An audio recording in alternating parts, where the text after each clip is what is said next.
Hey guys, welcome to the channel. So we are starting our series of array today, and the first question in array we will done is the two numbers sum. Okay,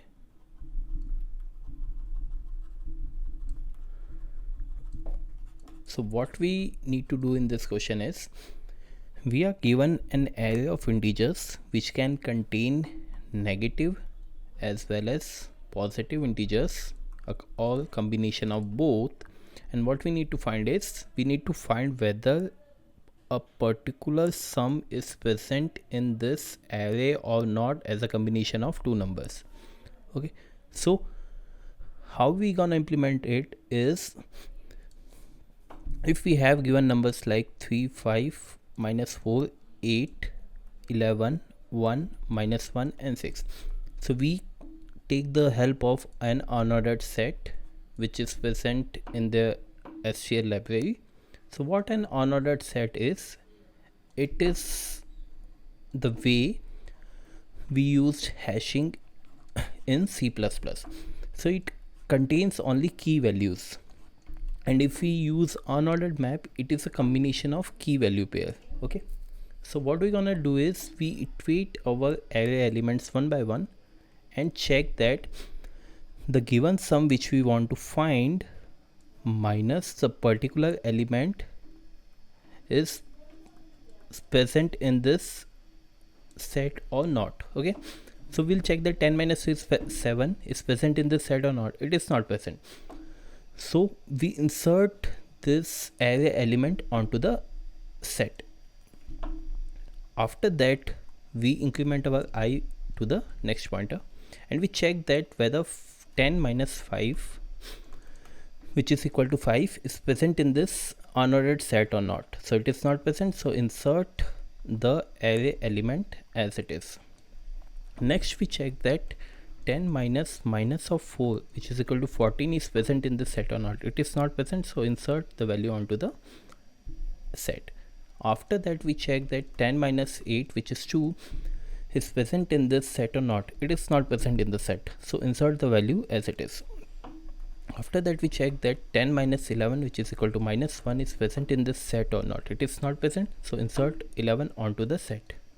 Next we check that 10 minus 1 which is equal to 9 is present in this set or not. So it is not present in the set, so we insert element 1 as it is. After that we check that 10 minus 1 which is equal to 11 is present in this set or not. Yes, it is present in this set, so we found out that there are two numbers, that is minus 1 and 11, which sum up to the value which we need, which is 10.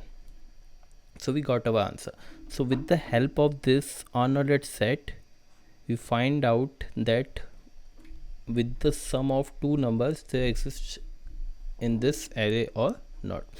So when we search whether a particular element is present in this unordered set or not, so it will take a cost of O of 1 time.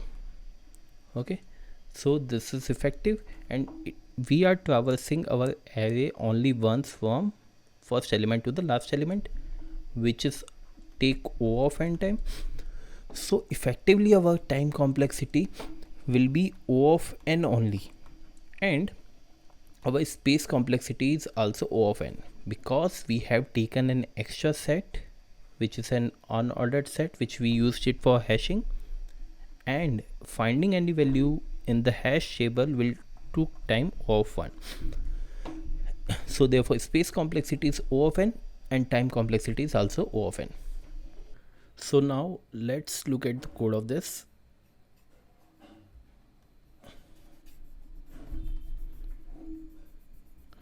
So what we are using is, we are using unordered set here. So we are passing an array, number of elements and the corresponding sum which we want to be there with the help of the two elements. So first condition is the base condition which we need to check. So for producing a sum using two numbers, we require at least two numbers.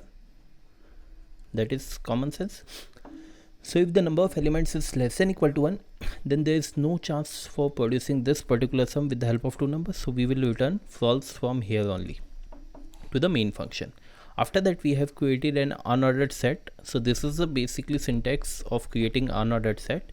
So it is, we have to write unordered set along with the data type for which we have to create this unordered set and the variable name. So for using this unordered set function, we have to import this library unordered set, and after that we are iterating our element one by one, and we are checking whether the sum minus particular array is present in an unordered set or not. So this is the way of finding whether any element present in the set or not. So it is the variable name which is unordered set dot find the value which we need to find into the set not equal to unordered set or end. That means if we find this value in between, or if we find this value anywhere in the set, then we are simply returning 2. So if we find that value, then it will return 2 here, otherwise we are inserting that particular element onto the unordered set, and repeat this process. So when we hit any value whose corresponding sum is equal to 10, then we will return 2 from here, otherwise we will return false. So now let's execute this. So we will first compile our code. It compiled successfully, as you can see, and after that when we run it, it returns 2 because we have two numbers here which are 11 and -1 whose sum up is equal to 10. So basically this is one of the easiest question of arrays and most likely to get asked in any interviews. So that's today's session. So hope you like it, and we'll see you in the next session. Thank you.